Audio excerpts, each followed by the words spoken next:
Oh, kind of an old style Efilism video, I think. You know, walk and talk.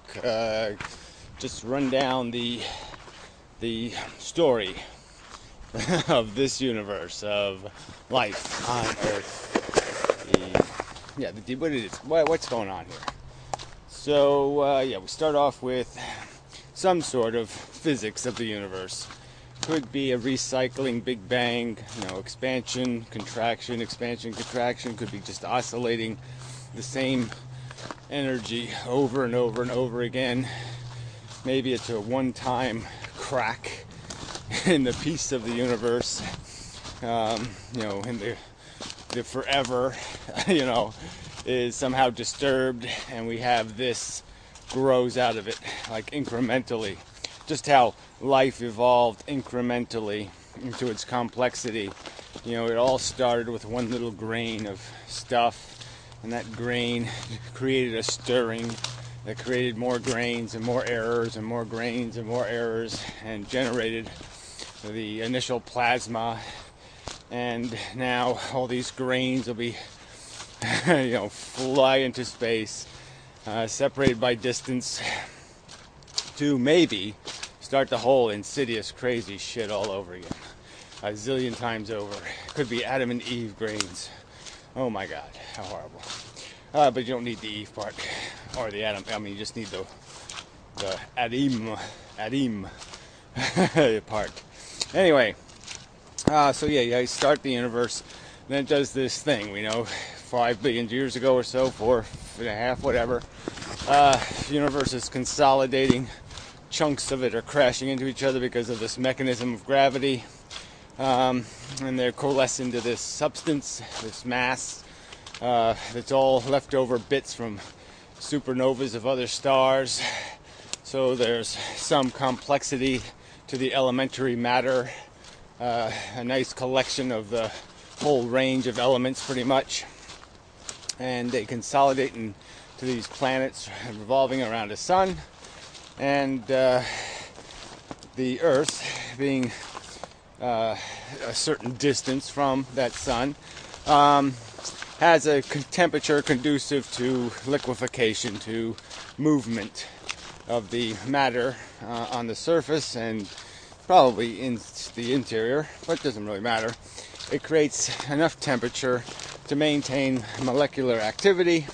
That molecular activity keeps banging elements against each other, pure elements, and they could create compounds. These compounds bang into more elements and other compounds and create more compounds. And so now we have chemistry is awake on planet Earth. It's not just 99.99% aluminum or some elemental substrate. It's now got a surface covered with an active chemistry, lots of different compounds being formed, and one of the compounds is likely RNA first, but whatever, doesn't matter. DNA style molecules, molecular proteins that are a collection of amino acids, and they have this property whereby they can be duplicated, that they have an attraction force that tends them to create reciprocals of themselves, or copies of themselves. Either way, it wouldn't matter. It could be a reverse, and then the inverse is created when you make the new copy. It just doesn't really matter. But the point is that there are bonding properties, and a DNA molecule is born in the sense that we now have a molecular structure that collects pieces and ends up making a duplicate of itself, incidental to its property functions. That's what it ends up being, a property of the chemistry. That's what happens. It's not, at least not a intentional design. It's just a aberrant property of a certain style or type of chemical formation. Just as you could have a circular chemical compound with a hollow center, and something might someday get caught in that hollow center and create some new properties that are manifested.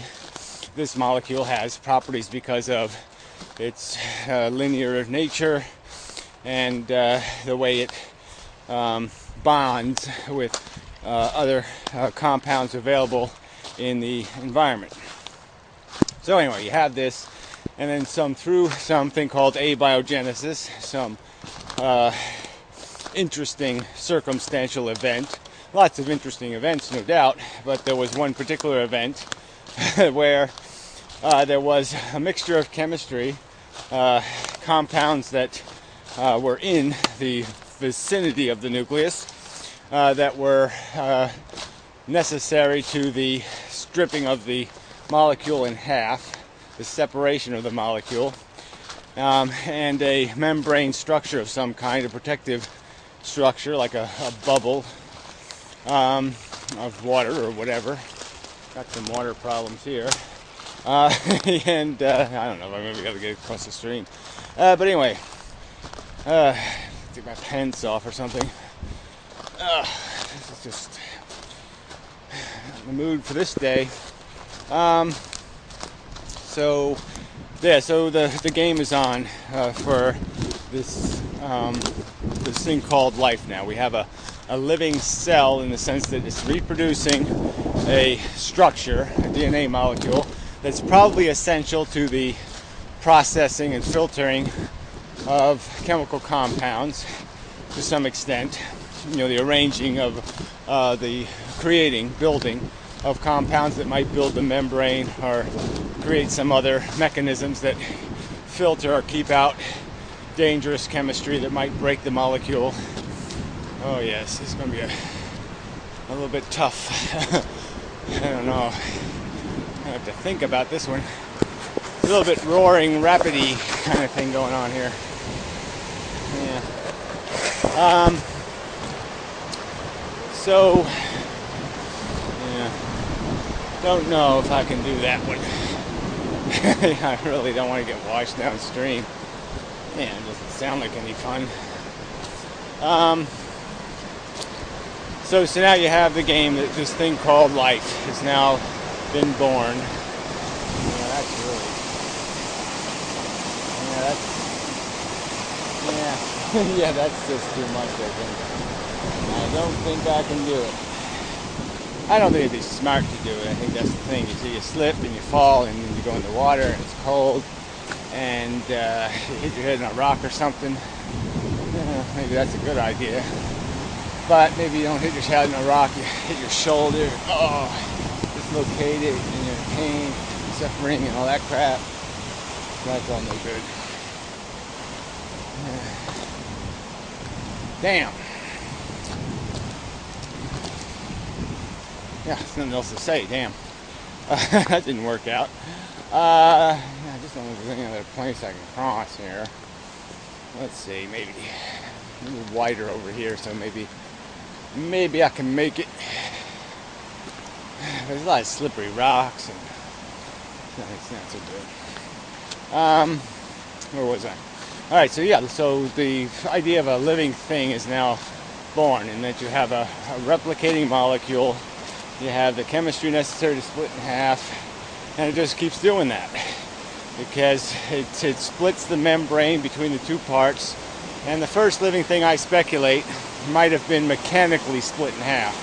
The cells grow to a certain size because they keep collecting more parts, and then because of the sheer weight of their dynamic, or fuck this, because of their sheer mass, the bubble breaks into two, or because some mechanical process like wave action or something else, they are broken in two, made two smaller halves. The two smaller halves again grow, and they get a certain size, they again split in half and carry with them these DNA molecules that are probably replicated in more than one. So they're probably not confined in the first cell in a nucleus, but it doesn't really matter. They might just be in the nucleus, and that might be the first membrane, is the nucleus. The first cell might have just been the nucleus, and then the outer membrane was the second development in the evolution now of the DNA molecule. So you have a molecule that basically does some of this work of creating the cell, of synthesizing the chemistry necessary to create membranes. And so this second membrane is created either by a cell absorbing a cell, like a replicating cell consumes another replicating cell, and it makes, through incidental accidental action, a double replicator. And that double replicator functions, survives, because it only has one set of DNA that's in the first membrane, and the second set of DNA is absent or not controlling in terms of function. So, yeah, a lot of mechanics to biology here. Didn't intend to do all that. So anyway, this is our origins, though. This is what it is. It's replication for the sake of replication. It's replication as a property, nothing else. Like lead is heavy, like you come up with some element like sulfur smells. DNA, replicates, and we're just stuck with the implications of that. So as time passes in this bouncing around of these cells, they probably do this thing again where it absorbs each other. So you have these eukaryotic and eukaryotic bullshitty thing where the cell now absorbs other cells that produce certain chemistry that the cell now uses, and so now it has cells inside of the cell, DNA inside of the DNA, DNA inside the original. Well, it doesn't matter. I don't want to get into all that crap. But anyway, it has the mechanics. It has a ebonics. No, well, whatever it's called. It has a, whatever that is. It has a chemical structure in the plasma of the cell that is controlling some functions of the cell, and the DNA molecule now is becoming primarily just something that is read and wrote to. So now it's basically a blueprint database. It's basically now just a database saying perform these actions in this order based on these chemical reactions, and so like a little reader goes down the molecule, and it basically does the process of splitting the molecule, dividing it, and also processing other chemistry as a reaction to what it's reading. So as it reads, it creates chemistry. The chemistry reacts with other chemistry that indicates do this, do that, do this. And there's a chain reaction of do statements, if, do kind of stuff. And we're off to the races, so to speak, in terms of any changes to that DNA molecule, changes the structure and the behavior and the reactivity of the cell. So now you have cells capable of rather rapid evolution, because changes to the DNA molecule will dictate the structure of the new dividing life form. Add in sexual reproduction, which also creates chaos, noise, changes more rapidly. And so now you have this rapid capacity to change and adapt. And we have what's called biological evolution. And through the process of 4 billion years, we can see where we came from, the little swimming fishes and such. We have seawater in our bloodstream, essentially. We're basically another membrane of protection for a DNA molecule at our core. That's the thing we're alive for, to get that into the future, to create a demonstration model of that DNA model and see if it survives the demolition derby that we ride in. And whatever cars survive the demolition derby, we make copies of those. Essentially, they win. They get to copy themselves. They go into the next competition, And we just do this over and over again for 4 billion years.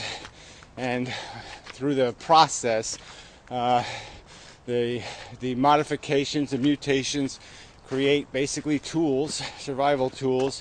For us, the dominant tool is a scheming brain that can connive and wheel and deal and figure out ways to strip the skin off other beasties and gobble up their sunlight-rich flesh, or do whatever it takes. Cheat on the wife and whatever else it takes to get their DNA into the future, blah, blah, blah, blah, blah. And so it's all been going on for 4 billion years. Death was created as a necessary function. The first cells probably didn't die automatically.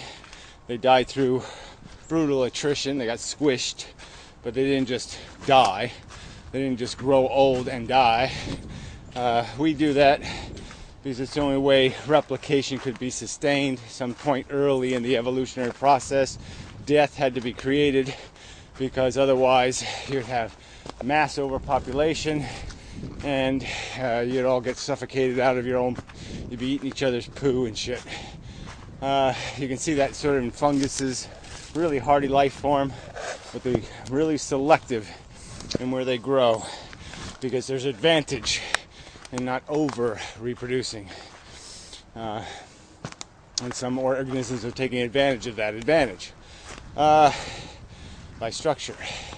The human organism really hasn't been tested as an intelligent organism. We've only existed for a couple of tens of thousands of years, and by evolutionary standards, that's nothing. We probably won't survive the test. And the real argument is, should we just concede that we're probably not going to survive, that we're probably going to debase ourselves in some disgusting manner, and maybe we should just resign gracefully and concede it's just replication for the sake of replication. It has no function. We're just torturing each other for no good reason to satisfy a DNA molecule that motivates you to eat and replicate, eat and have sex, which consequentially in dumb animals leads to replication. Those are your dominant functions, your dominant psychological motivators, and the ego is tied to the sex thing to create social infrastructure and hierarchy. That's another test for the strength of a DNA molecule. It's another testing ground. So before you get to the demolition derby, you beat up on each other a little bit first, and then you go to the real world demolition derby. It's like first you go to the U.S. demolition derby, then you move on to the nationals, and then you move on to the worlds. And that's sort of what the mechanism is. That's our whole psychology is dominated by. See, there's a little fungus. Could be all over this thing, covered with funguses, but they're smart, because if they did that, they'd become food. By being sneaky and just hanging out here and there, nobody can survive or sustain themselves on existing on them. So that's the survival strategy, is I'm gonna just hide and be quiet. Anyway, enough of a video. Fuck. Oh. Until the later doke and such.